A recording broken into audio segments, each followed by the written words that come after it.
Bismillahirrahmanirrahim. Alhamdulillahirabbil alamin wa bihi nasta'in ala umuri dunya waddin. Wassalatu wassalamu ala man ba'athahu rahmatan lil alamin. Sayyidina wa maulana Muhammadin wa ala alihi wa sahbihi ajma'in. Allahumma salli wa sallim wa barik ala sayyidina Muhammadin al-Fatih lima ughliq wal khatim lima sabaq nasiril haqqi bil haqqi wal hadi ila siratikal mustaqim. وعلى آله وصحبه حق قدره ومقداره العظيم أما بعد. Yang saya muliakan para penonton di Facebook Masjid Al-Istighfar yang dikasihi, para jemaah lagi dirindui, Assalamualaikum warahmatullahi ta'ala wabarakatuh.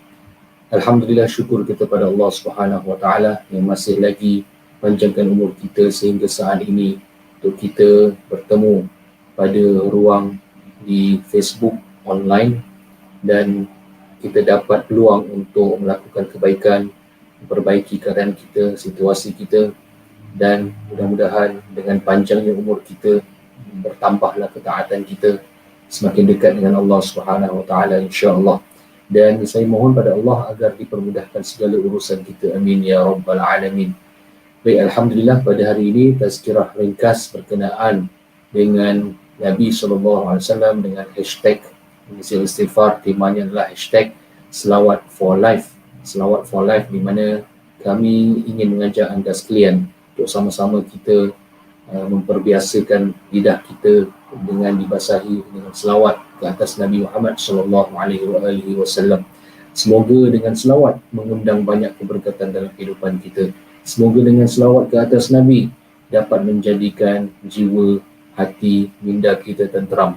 Semoga dengan selawat ke atas Nabi Muhammad SAW kita dikabulkan segala hajat dan permintaan, kerana selawat itu mengandungi banyak sekali rahsia dan kelebihan-kelebihannya. Seperti mana perkongsian saya pada hari pertama bulan Rabiul Awal tentang kelebihan dan kepentingan selawat ke atas Nabi Muhammad SAW, suka cerita ingin saya juga sambung topik berkenaan dengan selawat juga, di mana kita tahu secara dasarnya selawat ini adalah satu perintah daripada langit, perintah daripada Allah Subhanahu Wa Taala kepada kita semua. Dalam surah Al-Ahzab, firman Allah ayat 56, A'udzubillahi minasyaitonir rajim. Innallaha wa malaikatahu yusalluna 'alan nabi ya ayyuhalladzina amanu sallu 'alaihi wa sallimu taslima. Allahumma salli wa sallim wa barik alaihi wa ala alihi, yang bermaksud sesungguhnya Allah dan para malaikatnya berselawat ke atas Nabi. Wahai orang-orang yang beriman, selawatlah kepadanya, selawatlah ke atasnya, serta ucapkan salam yang sebaik-baik ucapan, dengan sebaik-baik ucapan. Allahumma salli wa sallim wa barik alaihi wa ala alihi wa sahbihi ajma'in. Jadi mungkin kita tertanya bagaimana kita berselawat ke atas Nabi.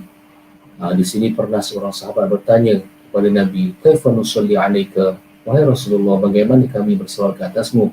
Kata Nabi, "Qulu," katakanlah selawat kamu macam ni, Allahumma salli 'ala Muhammad wa 'ala ali Muhammad kama sallaita 'ala Ibrahim wa 'ala ali Ibrahim wa barik 'ala Muhammad wa 'ala ali Muhammad kama barakta 'ala Ibrahim wa 'ala ali Ibrahim fil 'alamin innaka Hamidum Majid.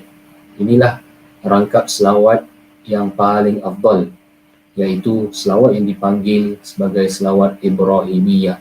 Kenapa selawat Ibrahimiyah? Kerana di dalamnya disertakan sekali Abul Anbiya, bapa bagi para nabi, iaitu Nabi Ibrahim alaihissalam. Kalau kita kaji jalur nasab baginda Nabi Muhammad SAW, sambung kepada sampailah Nabi Ibrahim alaihissalam.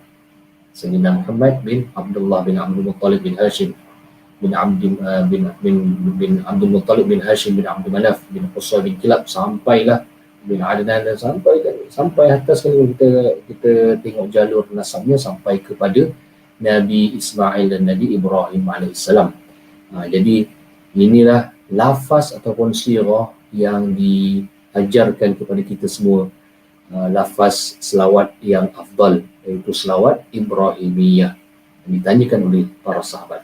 Tetapi tuan-tuan puan-puan yang dikasihi sekalian, tentu sekali kita perasan terdapat lafaz-lafaz, bentuk-bentuk selawat yang lain yang banyak yang kita dah dengar.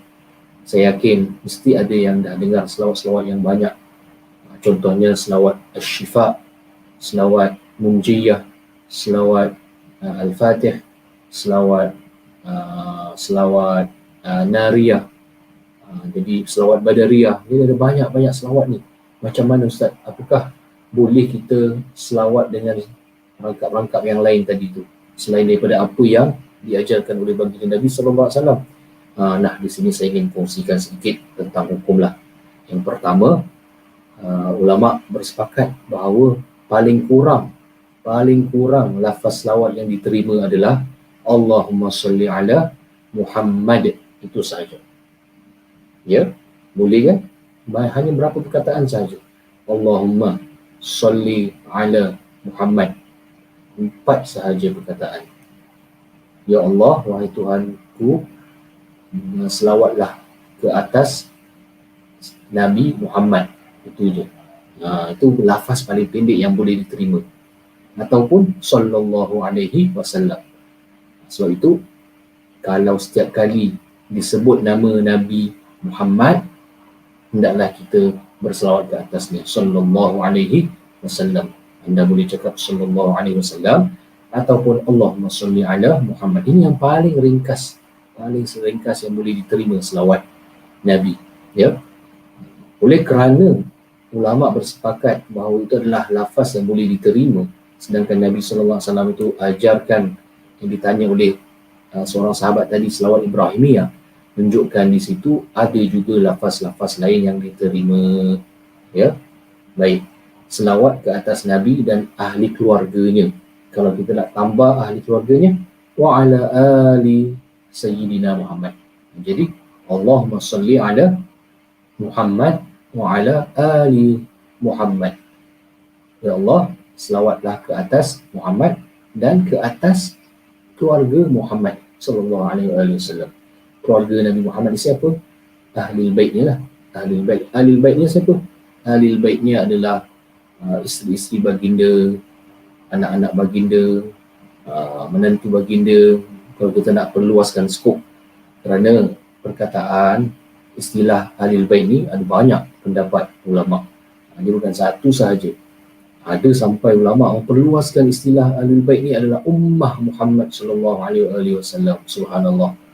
Kalau nak ikut istilah ulama ini, maka kita semua insya-Allah tergolong dalam umat Nabi, dan kita semua ahli Muhammad SAW dapat selawat, dapat doa. Setiap kali umat Islam kalau berselawat wa ala ali Muhammad, maka kita pun dapat. Subhanallah, dia mengikut takrifan beberapa ulama.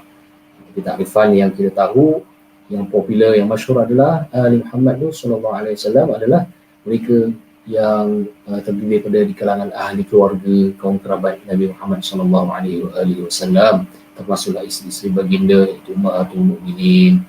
Okey. Kemudian boleh tak kita tambah lagi lafaz Allahumma salli ala sayyidina, tambah sayyidina. Sayyidina tu maksudnya penghulu. Allahumma salli ala sayyidina Muhammad wa ala ali sayyidina Muhammad. Di sini lebih kepada bab adab kepada junjungan Nabi. Seolah-olah kita tak panggil dengan nama dia, tapi kita tambah dengan title di depannya.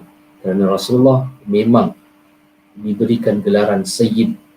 Kata Nabi SAW, ana Sayyid walad Adam wala fakhr. Aku adalah penghulu bagi semua manusia ni, semua anak Adam. Akulah penghulu dia. Ana Sayyid walad Adam wala fakhr. Dan aku tak rasa aku tak takabur. Wa biyadi liwa'il hamdi, dan aku akan diberikan liwa'ul hamd, iaitu satu bendera alhamd. So Nabi SAW tu diberikan kemuliaan, walaupun diutuskan Nabi terakhir, akhir zaman, dialah Nabi yang terakhir, tetapi diberikan kemuliaan, dialah orang yang pertama membuka pintu syurga di akhirat nanti, dan beliaulah bagindalah yang pertama akan memasuki syurga dengan liwa'ul hamd. Dan umat Nabi Muhammad sallallahu alaihi wasallam pun diberikan kemuliaan walaupun yang terakhir hidup di dunia, tetapi yang terawal sekali masuk ke dalam syurga kelak pada hari akhirat insya-Allah. Ya Allah, jadikanlah kami sebagai umat Nabi Muhammad sallallahu alaihi wasallam yang diterima, yang mendapat syafaat junjungan Nabi sallallahu alaihi wasallam. Okey. Jadi kita boleh selawat Allahumma shalli ala sayyidina Muhammad wa ala ali sayyidina Muhammad. Ingat kelebihannya seperti mana tazkirah saya lepas, satu selawat kita akan dibalas dengan 10 selawat daripada Allah SWT. Allah akan doakan untuk kita. Satu je, Allahumma salli ala sayyidina Muhammad wa ala ali sayyidina Muhammad, maka akan dibalas balik 10 selawat di atas kita. Selawat Allah kepada kita adalah doa rahmat dan pemeliharaan Allah. Kalau kita selawat 100 kali satu hari, maka 1000 lah dapat doa daripada Allah. Masya Allah, ya. Jadi inilah kelebihan umat Nabi. Bukan itu sahaja ganjaran yang kita nak, tapi kita nak connection dengan Nabi. Kita nak ada ikatan kerohanian dengan Nabi Muhammad SAW. Kita nak itu sebagai siraman air yang akan menyuburi perasaan cinta dan kasih dan rindu kita kepada junjungan Nabi SAW. Kenapa perlu cinta? Kerana cinta ini perlu untuk senang, untuk kita nak buat tugas-tugas yang disuruh Nabi. Ada kala orang buat tugas bukan pasal apa, pasal terpaksa, pasal kewajipan. Tapi kalau Islam wajibkan kita, Nabi perintahkan kita buat sesuatu, maka kita turuti perintah tersebut kerana kita sayang dia. Dan kita sayang dia, it's another level. Dan cinta juga sebagai salah satu daripada sebab punca untuk kita dimasukkan ke dalam syurga Allah dan dihimpunkan bersama Nabi. Seorang sahabat datang tanya kepada Nabi, mata as-sa'ah wahai Rasulullah, bila hari kiamat? Maka Rasulullah jawab balik, bima adatta, apa yang kau telah persiapkan? Maka kata sahabat tadi, aku tak adalah banyak-banyak solat ataupun puasa, melainkan aku cinta Allah dan Rasul. Maka jawab baginda Nabi, anta ma'aman ahbabta, kau bersama siapa yang kau cintai nanti di akhirat. Kalau dalam hati kita penuh cinta dengan Allah dan Rasul, dengan para sahabatnya, dengan orang yang kita cinta, orang mukminin, orang Islam, maka kita akan bersama mereka di syurga. Mudah-mudahan inilah jadi sebab Allah angkat darjat kita di syurga nanti. Sayyidina Anas bin Malik radhiyallahu anhu bila meriwayatkan hadis ini, bila mendengar hadis ini, beliau merasa sangat gembira. Dia kata apa? Aku rasa sangat gembira.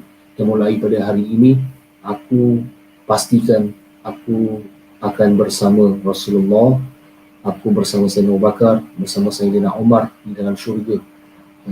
Kalaupun aku tak dapat sama darjat mereka, sekurang-kurangnya dengan perasaan cinta ni dapat menaikkan aku bersama-sama mereka. Subhanallah, itulah harapan kita juga.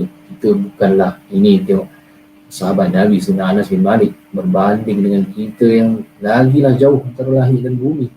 Tentu sekali kita cari sebab-sebab, bahan-bahan untuk nak bersama Rasulullah di dalam syurga. Juga dalam sebuah hadis Nabi kata, orang yang paling dekat dengan aku di syurga ialah orang yang banyak selawat kepada aku dan orang yang indah akhlaknya. Jadi nak bersama Rasulullah di syurga, yang pertama indah akhlak, yang kedua kena banyak selawat ke atas Nabi. Nanti dapat syafaat insya-Allah. Baik, kembali kepada soalan saya tadi. Jadi boleh tak kita selawat dengan lafaz-lafaz yang lain? Contohnya selawat Al-Fatih. Hari ini saya nak kongsi tentang selawat Al-Fatih. Boleh tak kita selawat, contohnya selawat Al-Fatih? Selawat Al-Fatih itu apa? Allahumma salli ala sayyidina Muhammad, Al-Fatih lima ughliq, Al-Fatih lima ughliq, wal khatim lima sabaq, nasiril haqqi bil haqqi, wal hadi ila siratikal mustaqim, wa ala alihi wa sahbihi haqqa qadrihi wa miqdarihi al-azim. Jadi boleh tak kita berselawat dengan lafaz tadi? Jawapannya tuan-tuan, boleh. Kalau tak boleh, siang-siang selawat tu semua dah tak adalah, tak sampai kepada kita. Tapi ulama-ulama ini telah mengizinkan atau mengharuskan untuk kita beramal dengan selawat-selawat sedemikian. Kenapa? Sebab asal perintah selawat itu adalah selawat ke atas Nabi. Selawat, ya ayyuhallazina amanu sallu alaihi wa sallimu taslima. Maka selawat ke atasnya. Dan selawat itu kata ulama adalah satu ibadah dan dia adalah satu doa. Okey, satu doa. Kenapa doa? Kerana lafaz dia bermula dengan Allahumma salli ala Sayyidina Muhammad. Mana-mana selawat pun start dengan tu. Allahumma salli ala Sayyidina Muhammad. Selawat ke atas Sayyidina Muhammad. Bukan selawat dekat orang lain, tapi selawat dekat dia. Jadi rangkap selepas tu yang penting. Sayyidina Muhammad Rasulullah yang siapa? Maka lepas selawat itulah yang akan menyebabkan banyak lafaz. Al-Khatimi lima, sebab kalau kita nak pergi selawat Al-Fatih ni, Al-Fatih Al-Khatim iaitu penghulu bagi Nabi-Nabi yang sebelumnya. Okay? Jadi boleh ke tak? Boleh, kerana asalnya dah ada daripada Al-Quran, dan perintah selawat juga telah ada establish di dalam sunnah. Habis bagaimana dengan selawat Ibrahimiyah tadi yang sahabat tanya? Jadi di sinilah peranan ulama usuliyin. Ulama usuliyin adalah mereka yang ada tools, ada kemahiran di dalam nak mengeluarkan hukum. Jadi mereka melihat, ya, contohnya selawat Ibrahimiyah, riwayat tadi. Sahabat tanya, Rasulullah, bagaimana kita nak selawat ke atas engkau? Maka Rasulullah kata, qulu Allahumma salli ala Muhammad wa ala Muhammad, selawat Ibrahimiyah tadi kan. Maka apakah itu membawa maksud selawat-selawat yang lain tidak boleh? Apakah maksud Rasulullah itu hanya itu sahaja yang harus dilakukan oleh umatnya? Apakah itu sahaja jenis selawat yang diterima? Kalau jenis itu sahaja yang diterima, tentu sekali selawat yang tadi basic Allahumma salli ala Muhammad dah tak boleh pakai. Jadi bismillah ulama usuliyin bertanyakan. Jadi mereka bertanya dan mereka meneroka, mengkaji apakah dibolehkan. Ternyata dibolehkan kerana pada zaman Nabi SAW, lafaz talbiyah yang diajar oleh Nabi sewaktu haji dan umrah, apa dia tuan-tuan? Labbaik Allahumma labbaik, labbaik la syarika laka labbaik, innal hamda wan ni'mata laka wal mulk la syarika lak. Lafaz ini adalah warid. Maksudnya memang datang daripada Nabi, diajarkan kepada para sahabatnya.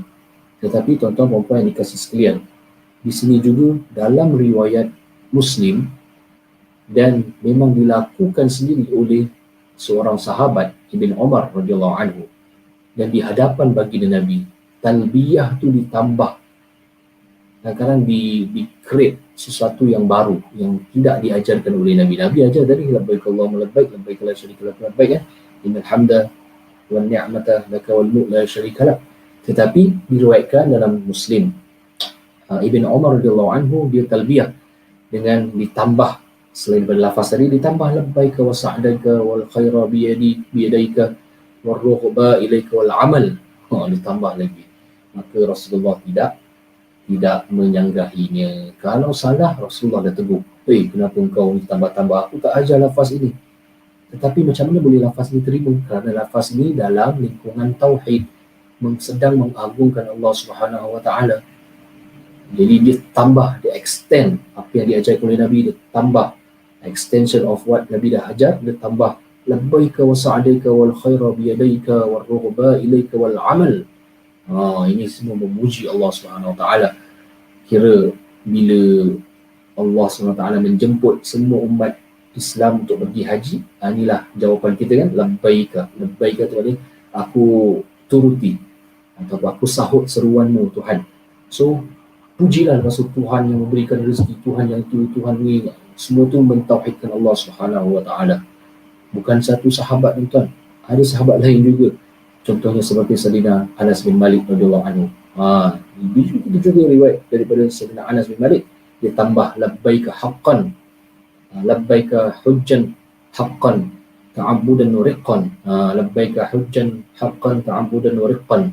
Ini semua tak pernah diajar oleh Nabi SAW, tapi Nabi terima. Sekarang persoalan lain, Ustaz, itu Nabi ada, Nabi bolehlah berikan approval. Kalau salah, Nabi betulkan. Jadi selepas zaman Nabi dah tak ada, siapa yang nak kasih approval ini? Jadi di sini juga kita lihat bagaimana sahabat-sahabat pun faham. Selepas kewafatan baginda Nabi SAW, maka diwariskan Nabi itu adalah ilmu kepada para sahabat. Ilmu bukan sahaja berbentuk data, berbentuk statik, tetapi ilmu bagaimana nak berfikir, bagaimana nak istinbat hukum, inilah yang dikeluarkan oleh para sahabat. Dan ini mandat diberikan sendiri oleh baginda Nabi. Alaikum bisunnati wa sunnatil khulafa'ir rasyidin al-mahdiyyin. Hendaklah kalian wahai umat berpegang dengan sunnah itu yang ditinggalkan oleh khulafa'ir rasyidin, iaitu Sayyidina Abu Bakar, Umar, Uthman dan Ali. Jadi dan sahabat-sahabat ini meninggalkan sunnah yang baik. Apakah sunnahnya? Sunnahnya adalah seperti sahabat pernah berbincang untuk melakukan sesuatu yang tidak pernah dilakukan oleh baginda Nabi SAW. Contohnya solat tarawih. Dulu Nabi tak pernah tambah lebih daripada 11 rakaat dalam satu riwayat. Daripada Aisyah kata Rasulullah bila usia waktu Ramadan solat malam, la yazidu ala 11 rakaat, kalau tidak tambah pun 11 rakaat. Tapi kenapa Sayyidina Umar tambah 20 rakaat? Kerana Sayyidina Umar faham cara istinbat hukum ni tak salah untuk nak tambah ibadah sunnah tarawih itu, kerana memang ada asalnya untuk digalakkan al-ikthar ala ta'ah, kan, ditambahkan ibadah sunnah tu boleh tambah tanpa ada bilangan yang tertentu dan khusus. Jadi begitu juga para sahabat faham, Rasulullah izinkan aku untuk extendkan lafaz talbiyah tadi. Itu juga lafaz sami Allahu liman hamidah, seorang sahabat tambah di hadapan Nabi. Rabbana lakal hamdu hamdan katsiran thayyiban mubarakan fihi mil'us samawati wa mil'ul ardi wa mil'u ma syi'ta min syai'in ba'du. Rasulullah izinkan.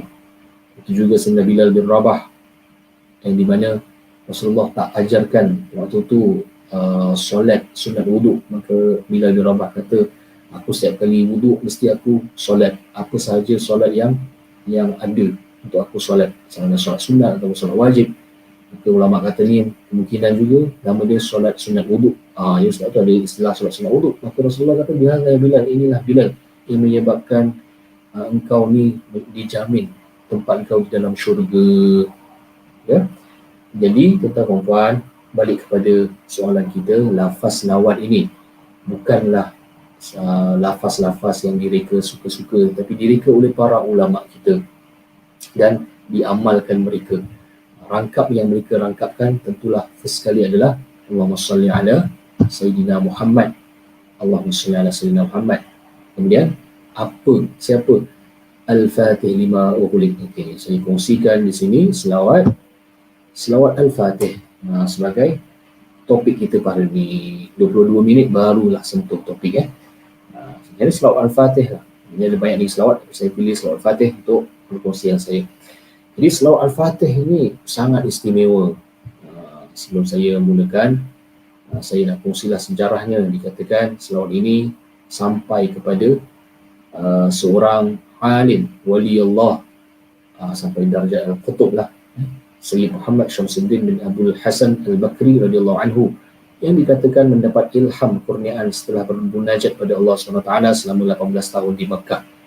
Selawat ini juga disebut penghulu segala selawat kerana mengandung rahsia segala selawat dan rahsia zikir dan nama Allah yang Maha Agung. Al-Fatih. Ya. Hal ini adalah satu ijtihad Nabi, seorang alim dan seorang wali. Jadi rangkap ini dikatakan sampai kepada dia. Okey, apakah rangkap selawat Fatih inilah sirah ni. Allahumma salli wa sallim wa barik ala Sayyidina Muhammad al-Fatih lima ughliq. Ya Allah, berkatilah restu dan berikan kesejahteraan dan keberkatan kepada junjungan kami, iaitu Nabi Muhammad sallallahu alaihi wasallam, Al-Fatih lima ughliq, yang dengannya dapat membuka sesuatu yang terkunci. Kadang-kadang ada yang terkunci, banyak rahsia-rahsia Allah yang terkunci daripada kita.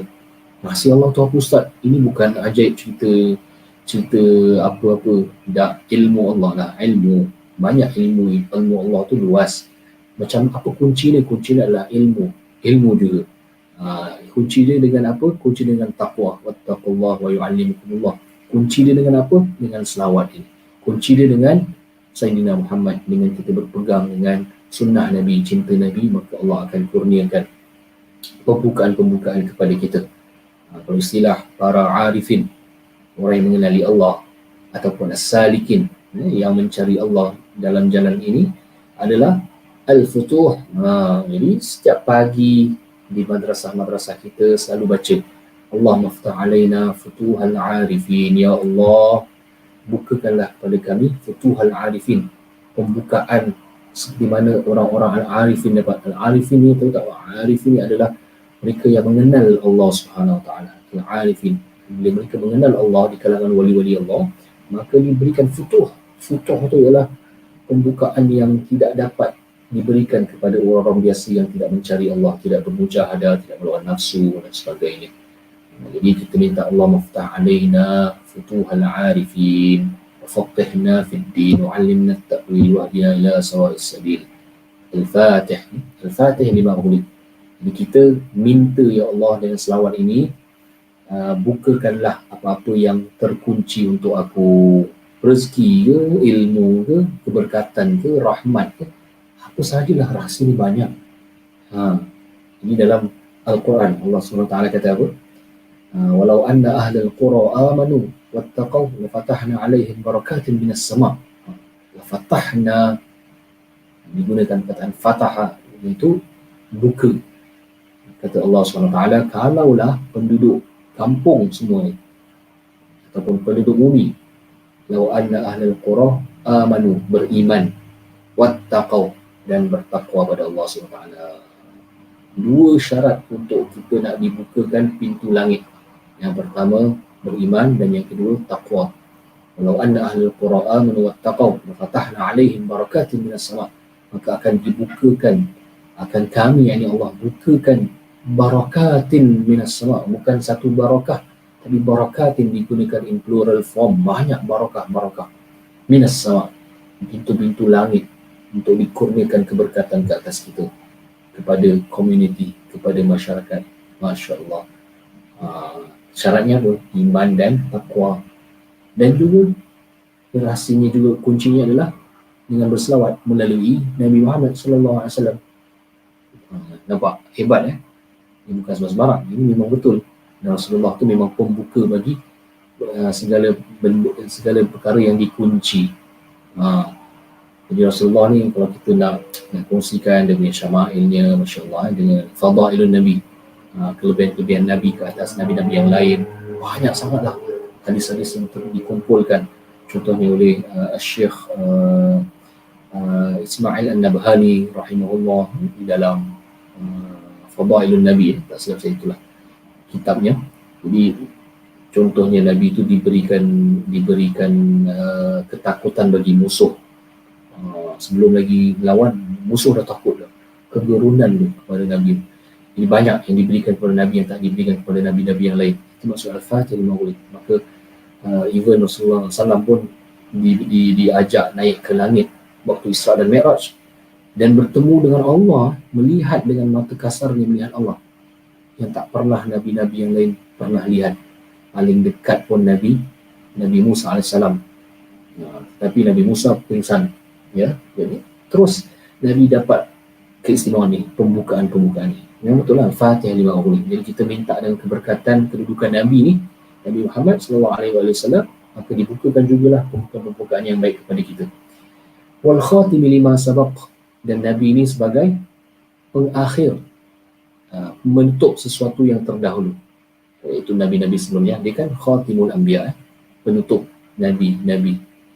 Dan nasirul haqqi bil haqqi, iaitu Nabi yang penolong kebenaran dengan kebenaran. Jadi Nabi ini nasirul haqqi bil haqqi, dia ini penolong penegak kebenaran dengan kebenaran, bil haqqi, iaitu dengan Al-Qurannya lah, dengan bantuan Allah Subhanahu Wa Taala, dengan sunnahnya. Jadi bil haqq, Nabi ini diturunkan sebagai Rasul utusan Allah. Apa yang dibawa Al-Quran itu, kandungan-kandungan Al-Quran, dibawa akhlaknya, itu yang menyebabkan Islam itu tersebar luas, diterima orang. Nabi bukanlah ada internet macam kita dahulu, tapi dia influencer, telah influence berbilin-bilin umat manusia di satu dunia.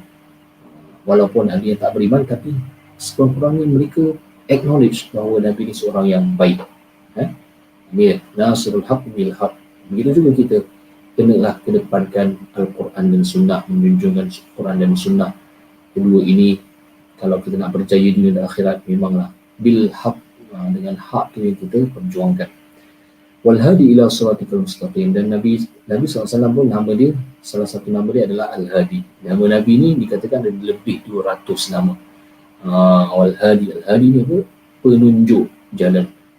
Beliau, iaitu baginda Nabi, penunjuk ila siratikal mustaqim, kepada jalan yang lurus. Betul? Ini menunjukkan jalan lah, Al-Hadi ila siratikal mustaqim. Wa sallallahu alaihi wa ala alihi wa ashabihi haqqa qadri wa miqdaril azim. Mudah-mudahan Allah memberikan rahmah kepada baginda, keluarga baginda dan para sahabat sepenuhnya dan dengan kadarnya yang agung. Inilah selawat Al-Fatih. Selawat Al-Fatih. Jadi apakah keutamaan selawat Al-Fatih? Baik, keutamaan keutamaan ini adalah salah satu daripada pendapat sahaja daripada orang-orang yang mengamalkannya, khususnya kepada yang mereka selawat ini, yang membuat selawat ini, ya. So apabila mereka lakukan ini di kalangan arifin, di kalangan wali Allah, maka mereka rasakan kehebatan selawat ini. Jadi mereka kongsikan kepada kita dan mereka sarankan ataupun prescribe bagi anak-anak murid supaya amalkan selawat ini. Jadi Islam kata tak ada ustaz, ini semua tak warid. Siapa kata selawat ini, siapa kata wajib dan tak wajib, dia tidak mewajibkan, tetapi dia hanya berkongsi tentang kehebatan rahsia-rahsia selawat berdasarkan amalan-amalan mereka. Ini dipanggil mujarrabat, itu perkara yang pernah dipraktikkan sendiri. Jadi contohnya mereka mengatakan fadilat selawat ini kalau dibaca 11 kali selepas solat fardu, Allah akan mengampunkan dosa-dosa kecil dan aman tenteram jiwanya. Ini insya-Allah sebagai ijtihad. Jadi kalau 10 kali boleh? Boleh. 12 kali boleh? Boleh, silakan. Kemudian para aulia juga mengatakan dibaca 21 kali setiap hari akan diluaskan rezeki keluarganya, selamat dari kesusahan. Kita nak selamat semuanya, ahli keluarga kita daripada COVID ke apa, baca selawat. Selain daripada selawat syifa, baca juga selawat Al-Fatih. Siapa istiqamah selawat Fatih selama 40 hari, dosanya akan diampunkan Allah. Ini semua tajarrubat ataupun mujarrabat yang dipraktikkan oleh para ulama kita. Jadi mudah-mudahan kita dipermudahkan urusan kita lah dalam selawat Fatih. Jadi Fatih ni pembukaan macam surah Al-Fatihah juga. Surah Al-Fatihah tu of course lah, itu daripada Allah SWT, itu kalamullah. Jadi untuk nak mendapatkan kelebihan yang menyeluruh, maka kita ambillah asbab-asbab sebanyaknya, sebab-sebab sebanyaknya. Contohnya, mulakan dengan Al-Fatihah. Apa-apa pun pekerjaan, mulakan dengan Bismillah, kan?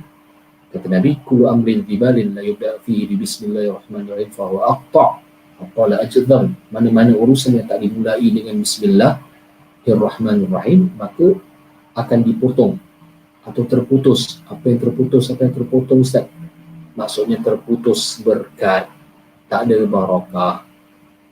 Walaupun kita mulakan urusan tu bukan ibadah, kalau kita mulakan dengan Bismillah, maka dapatlah barakah.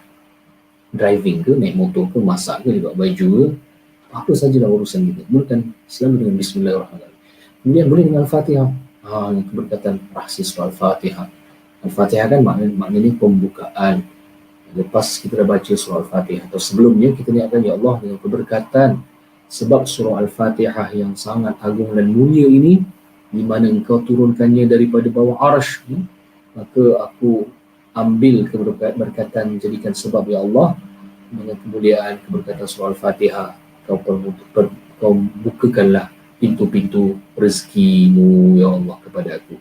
Bukakanlah hatiku untuk menerima ilmu, hatiku untuk menerima cahayamu. Bukakanlah pintu-pintu rahmahmu. Al-Fatihah. Lepas tu selawat Al-Fatih. Allahumma salli wa sallim wa barik ala sayyidina Muhammad al-Fatih lima ughliq wal khatim lima sabaq wal nasr bil haqqi bil haqqi wal hadi ila siratikal mustaqim wa ala alihi wa ashabihi haqqa qadrihi wa miqdarihi azim. Sebanyaknya mana yang mampu. Yang penting internalize, ikhlas, insya-Allah. Ikhlas selawat ke atas Nabi itu. dengan puji-puji yang banyak. Ini selawat Fatih. Kalau selawat yang lain, selawat contohnya syifa, Allahumma salli wa sallim wa barik ala sayyidina Muhammad tibbil qulubi wa dawaiha. Selawat dengan Sayyidina Muhammad. Sayyidina Muhammad yang mana, yang siapa? Dia merupakan tibbil qulub, obat bagi hati, wa dawaiha, ubat bagi hati, penyakit zahir dan juga batin. Wa'afiyatil abdani wa shifaiha, begitu jugalah menjadi penyembuhan bagi badanku ni yang zahir dan abdani wa shifaiha, dan syifa lah penyembuh kalau ada sakit-sakit apa-apa. Nurul absari wa dhiyaiha, begitu juga semoga diberikan cahaya bagi penglihatan aku, dan berikanlah cahaya, bukan sahaja cahaya zahir tapi cahaya basirah. Kita nak basirah tu apa? Cahaya penglihatan kerohanian, cahaya rahmah. Masya Allah. Jadi subhanallah, bolehlah diamalkanlah selawat ini. Mudah-mudahan itu sebagai daripada sebab lah untuk kita nak mendapat kebaikan di dunia dan akhirat, supaya kita berselawat lah. Okay, jadi saya akhiri tazkirah saya yang ringkas ini dengan ucapan terima kasih kerana sabar mendengar, dan semoga Allah SWT rahmati dan berkati kita.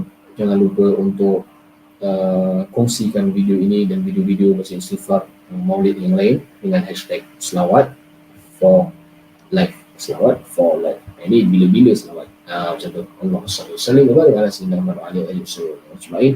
Sekian daripada saya. Wabillahi taufiq wal hidayah. Assalamualaikum warahmatullahi taala wabarakatuh.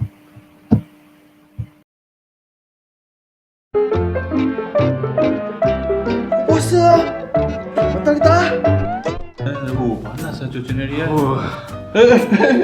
Apa ni? Tengoklah yang ini. Aduh.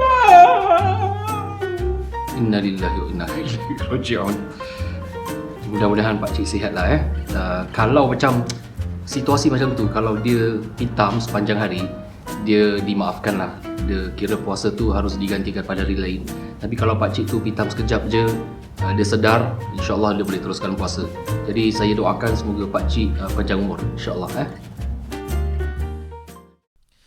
Allahumma salli wa sallim wa barik alaihi wa ala alihi sallallahu wa sallam.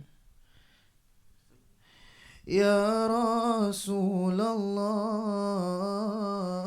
ya Nabi, laka syafa'ah wa hadha matlabi ya Nabi. Ya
Rabbi salli alaihi wasallim ya sayyidi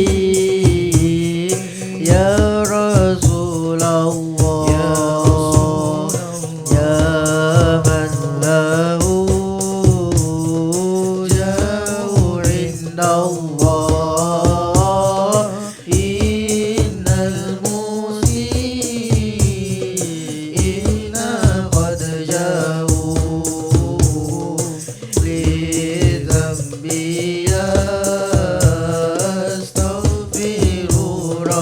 yastaghfirullah ya sayyidi